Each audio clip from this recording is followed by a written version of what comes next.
صاحبہ لکھنوی۔ صاحبہ لکھنوی کا اصل نام سید شرافت علی اور ان کا آبائی وطن لکھنؤ تھا۔ آپ کی پیدائش 25 دسمبر 1919 کو ریاست بھوپال میں ہوئی۔ 1945 میں بھوپال سے ماہنامہ افکار کا اجرا کیا۔ قیام پاکستان کے بعد آپ کراچی میں سکونت پذیر ہوئے اور یہاں سے 1951 میں افکار کا دوبارہ اجرا کیا۔ آپ کا یہ رسالہ مسلسل 57 برس تک بغیر کسی تعطل کے شائع ہوتا رہا۔ صاحبہ بہت سی خوبیوں کے مالک تھے۔ آپ کی ترقی پسند ادب سے غیر متزلزل وفاداری تھی۔ ایک ایسے وقت میں جب بہتوں کے پاؤں لڑکھڑا رہے تھے، صاحبہ اپنے آدرش پر قائم رہے۔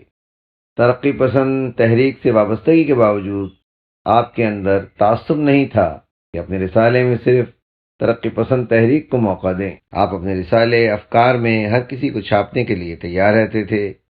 آپ کی ایک ہی شرط رہتی تھی کہ جو چیز بھی چھاپیں وہ ادب پارہ کے کڑے معیار پر پورا اترے۔ آپ کے رسالے میں بعض اوقات مبتدیوں کی کہانیوں کے چھپنے پر اعتراض ہوتا تو آپ کا جواب سادہ اور حقیقت پسندانہ ہوتا۔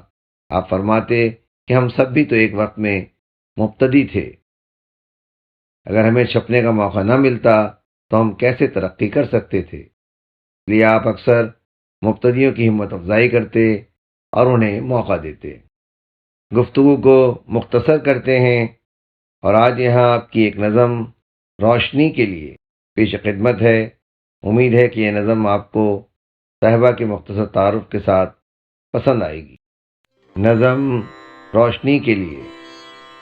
پھول کھلتے رہے، پھول کھلتے رہے، زخم رستے رہے، چاند ہنستا رہا، دل سلگتا رہا، ساز بجتے رہے، شمع جلتی رہی، زندگی دوش غم پر سسکتی رہی، پھول سے خار تک، قید سے دار تک،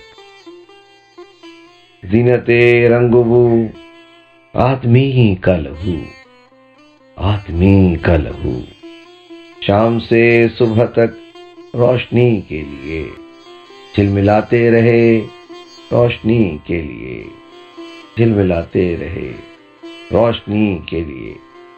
شاعر صاحبہ لکھنوی، آواز و پیشکش سراج الدین۔ ویڈیو پسند آئی ہے تو لائک کیجیے، سبسکرائب کیجیے تاکہ آپ کو میری نئی ویڈیو کا نوٹیفیکیشن بر وقت مل سکے۔ شکریہ۔